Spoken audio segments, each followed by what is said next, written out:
கிறிஸ்துவுக்குள் அன்பான கர்த்தருடைய பிள்ளைகளே, இன்றைய வேத வசனமும் ஜெபமும் லூக்கா எழுதின சுவிசேஷம் 18ஆம் அதிகாரம் 7ஆம் வசனம். அந்தபடியே தேவன் தம்மை நோக்கி இரவும் பகலும் கூப்பிடுகிறவர்களாகிய தம்மால் தெரிந்து கொள்ளப்பட்டவர்களின் விஷயத்தில் நீடிய பொறுமையுள்ளவராயிருந்து அவர்களுக்கு நியாயம் செய்யாமல் இருப்பாரோ? என் அன்பு கர்த்தருடைய பிள்ளைகளே, அந்தபடியே கர்த்தரை இரவும் பகலும் கூப்பிடுவர்களாகிய, அப்போ நம்ம இதை கொஞ்சம் கவனிக்க வேண்டியது என்னன்னா, நம்ம இரவும் பகலும் அவரை கூப்பிடுகிறோமா? ஜெபம் பண்றோமா? வேதத்தை தியானிக்கிறோமா? கர்த்தரை உயர்த்துகிறோமா? அவரை மகிமைப்படுத்துகிறோமா?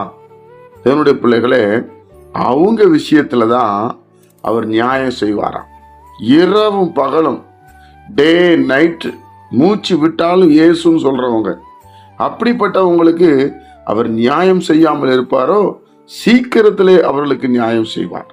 எனக்கு ஏன் இன்னும் நியாயம் செய்யல? எனக்கு ஏன் இந்த காரியத்துல விடுதலை வரல? எனக்கு ஏன் இந்த காரியத்துல ஒரு அற்புதம் நடக்கல? அப்படி சொன்னா, நம்ம இரவும் பகலும் கூப்பிடல. ஏதோ கொஞ்ச நேரம் கூப்பிடுறோம், ஜெபத்துக்கு போற நேரம் ஜெபம் பண்றோம், மற்ற நேரங்களிலே கர்த்தரை மறந்து போகிறோம். அதனால நாம் ஜெபிக்கிற ஜெபத்திற்கு பதில் வரலை பிரியமானவர்களே. ஆனா இங்க வேதம் இப்படி அழகா இயேசு சொல்லும்போது சொல்லுகிறார், இரவும் பகலும், டே நைட் கூப்பிடுகிறவர்கள்.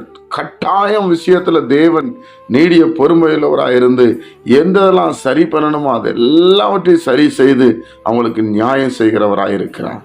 எவ்வளவு பெரிய பிரச்சனையா இருந்தாலும் சரிதான், எவ்வளவு பெரிய போராட்டமா இருந்தாலும் சரிதான், கர்த்தரை நோக்கி கூப்பிடுகிற பிள்ளைகளுக்கு கர்த்தர் பதில் கொடுக்கிறவராயிருக்கிறார், நியாயம் செய்கிறவராயிருக்கிறார், நீதி செய்கிறவராயிருக்கிறார், தேவ ராஜ்யத்துக்கு கொண்டு போகிறவராயிருக்கிறார்.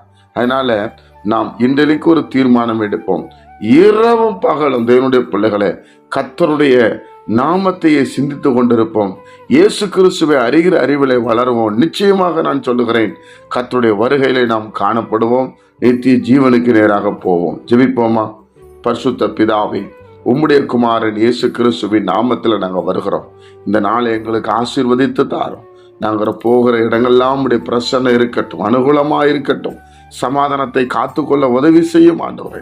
மற்றவர்களை போல ஆண்டவரை நாங்கள் கடித்து பட்சித்துகளாய் இல்லாதபடி கர்த்தருக்குரியவர்களாய் சாந்தமும் மனத்தாழ்மையை எடுத்துக்கொள்ள உதவி செய்ய ஜெபிக்கிறோம். ஒரே ஒரு நோக்கப்பா, தேவ ராஜ்யத்துக்கு நாங்கள் வரணும் சுவாமி.